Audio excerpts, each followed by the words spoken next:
Welcome to the best news from the world of movies and TV shows.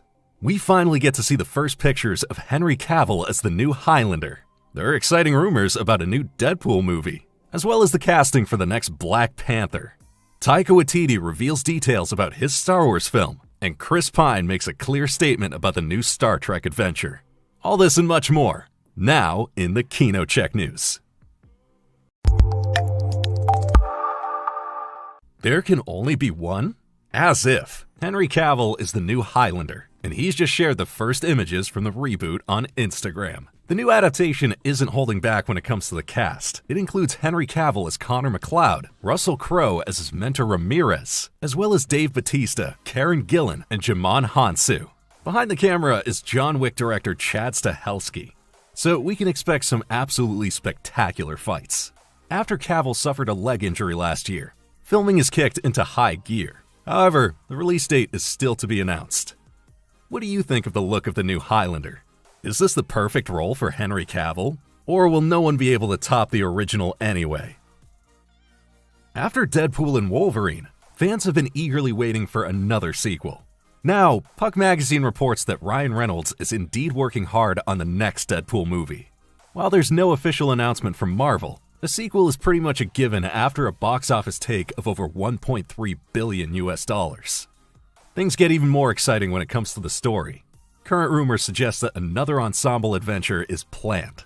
Apparently, 3 or 4 members of the X-Men are expected to fight alongside Deadpool. Important for the timeline, this movie would be completely separate from Marvel's planned X-Men reboot. But we still have to be patient before the Deadpool sequel hits theaters. Marvel's next available release dates aren't until 2028. So we'd like to know, which X-Men do you think should absolutely be on Wade's side? Tell us in the comments below. Everyone is talking about this trailer. The Super Mario Galaxy movie finally brings fan favorite Yoshi into the spotlight. But that's not all. You're also loving the many elements from Super Mario Odyssey. It looks like the filmmakers are on track for another box office hit. Things get a little bloodier when it comes to streaming. The first teaser trailer for Daredevil Born Again Season 2 is here, and you're fired up. No less brutal is the animated series Invincible. If you haven't checked it out yet, the comments under the Season 4 trailers say it all.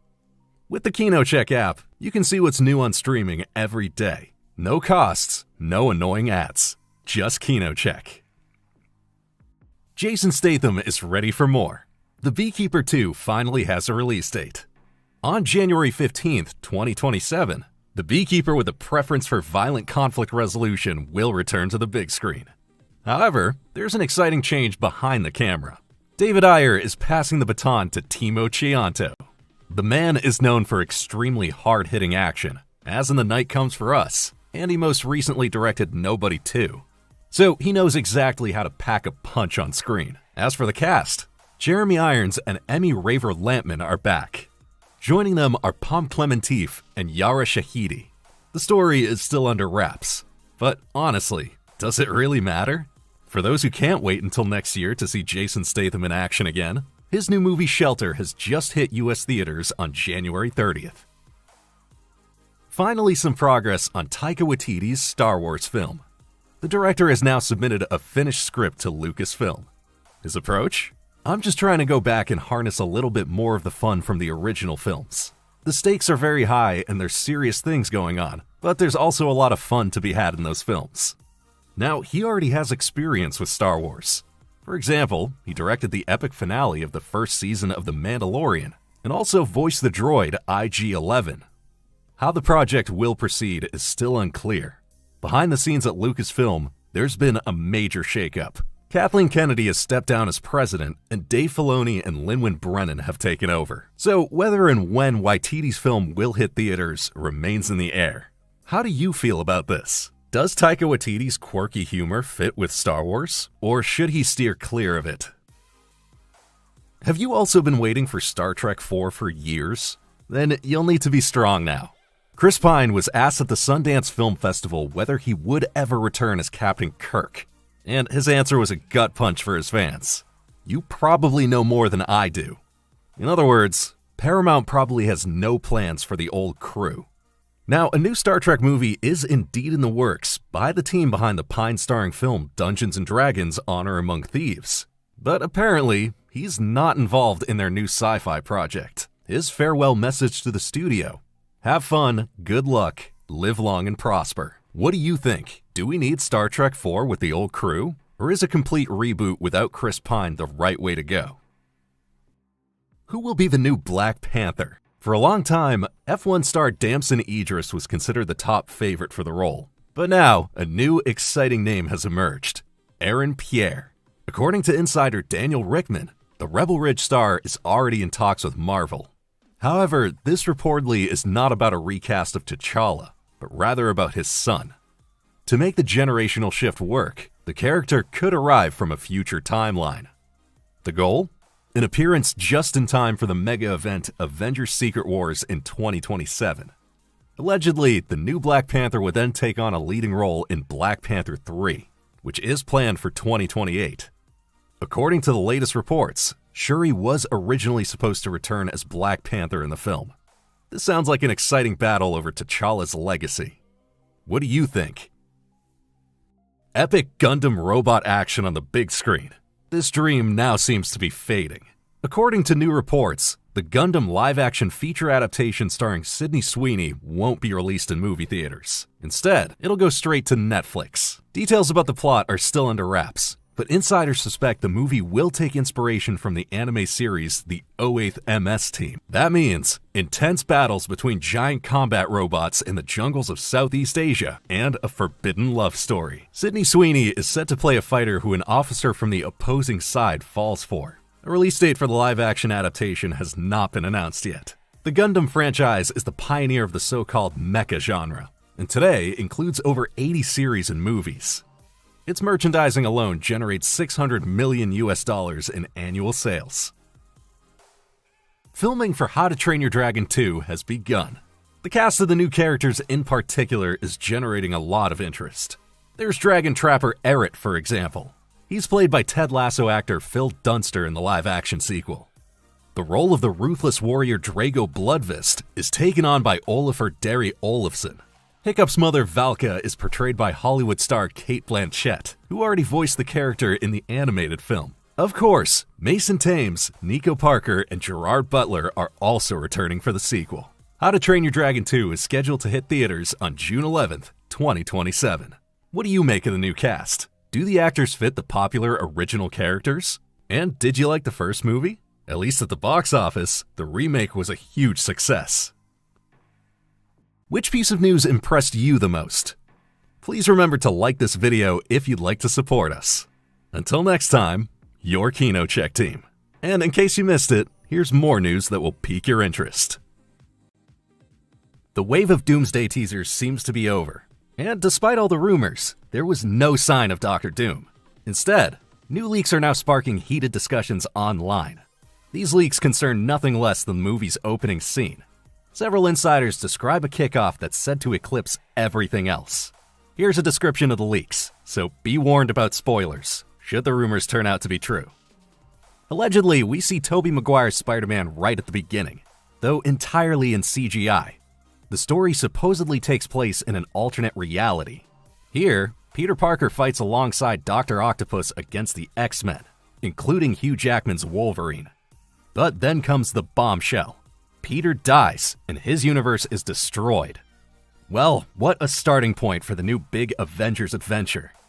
It'd be wild for Marvel to kill off one of the most beloved versions of the friendly neighborhood Spider-Man. But who knows? It wouldn't be the first time insiders were wrong or films got changed. There's still some time until the movie's premiere. Avengers Doomsday hits theaters on December 18th, 2026. Dwayne Johnson in The Mummy 4, a real comeback to his cinematic roots. According to insider Daniel Rickman, Universal Pictures is eager to bring The Rock back for the sequel, once again as the Scorpion King, of course. The studio is reportedly even looking to tie the Hollywood star to the franchise long-term, regardless of how big his role in The Mummy 4 ends up being. The potential is certainly there.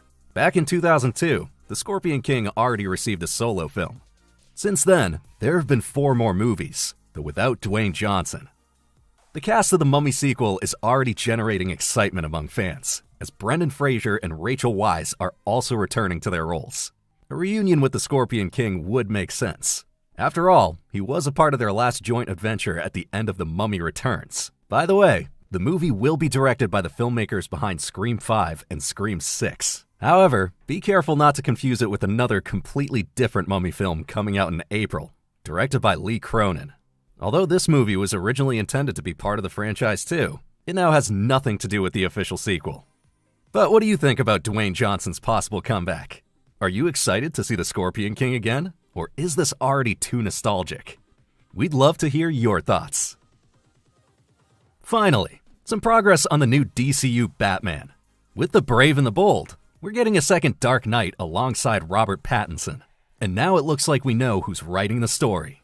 According to The Hollywood Reporter, DC has tapped Christina Hodson for the job.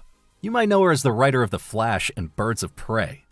Insiders say she's actually been working on the script since at least the fall. The exciting part? We're finally getting a dynamic duo again. Batman meets his biological son Damian Wayne as Robin. But Damian was raised by assassins and is extremely brutal, and Bruce wasn't even aware of his existence until the events of the film. The project is still set to be helmed by the Flash director Andy Muschietti, provided he has enough time for it. He's currently very busy with his involvement in the IT universe. For instance, the second season of Welcome to Derry has just been confirmed. Fresh content for Game of Thrones fans. HBO has 2 new projects at the very top of its wish list. Project number 1 is actually a kind of continuation of the original series, but quite different from what we had previously been expecting. For a long time, there was talk of a possible spin-off centered on Jon Snow, but that idea has since been scrapped. According to The Hollywood Reporter, the cancellation was due to creative differences. Actor Kit Harington had been working with 2 writers on a very unconventional concept. Jon Snow was to be portrayed as a broken man who chases off his direwolf, discards his sword Longclaw, and lives a life in isolation. The story would have ultimately ended with his death. HBO rejected this idea, deeming it too depressing. So instead, a different concept for a sequel is now in development, and it revolves entirely around Arya Stark. Insiders suspect it could also involve a return to Essos. Author George R.R. Martin is said to have already met with Maisie Williams to discuss a collaboration. Now for project number 2, according to reports, HBO is very interested in adapting Aegon's Conquest. Set around 300 years before the events of Game of Thrones, the story tells the bloody rise of the Targaryens, as Aegon the Conqueror subjugated the 7 kingdoms with dragons and armies. It's still unclear whether the story will be realized as an HBO series or as an elaborately produced feature film. But for those who don't want to wait that long, the spin-off A Knight of the 7 Kingdoms is currently available on HBO and HBO Max. And sometime in 2026, we can look forward to the 3rd season of House of the Dragon. So clearly, there's plenty more to come from Westeros. The 2026 Oscar nominations are here. And of course, all eyes are on the Best Picture category. In our opinion, there are 2 clear favorites. On the one hand, one battle after another.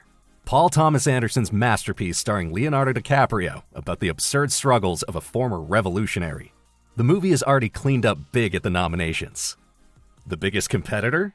Sinners, Ryan Coogler's vampire horror thriller. This genre film was a real surprise hit in 2025. A horror movie for Best Picture of the Year? That would be a sensation at the Oscars. After all, the Academy often ignores mainstream tastes. But who could stop these 2? Well, there's Frankenstein by Guillermo del Toro, for example. Netflix is sending in a visual showpiece, where we see the most potential in the technical categories. Another movie generating buzz is Marty Supreme by A24. Director Josh Safdie presents Timothée Chalamet as a table tennis player. While it may not sound all that exciting, critics are raving, especially about the lead actor's performance. He's got a good shot at taking home an Oscar. And not to be underestimated, Chloe Zhao. Being the first Asian woman to win the Academy Award for Best Director, she's now competing with Hamnet, an emotional drama starring Jessie Buckley and Paul Mescal. Hamnet could end up coming out on top while the bigger movies tear each other apart. And where's the popcorn cinema? Films like Avatar: Fire and Ash and Brad Pitt's F1 are strong contenders in the technical categories. Visual effects, sound, and editing. Anything else would be surprising. And that's it for our quick rundown of the Oscar nominations. What are your predictions for the 2026 Academy Awards? Or do you just not care about the award ceremony at all?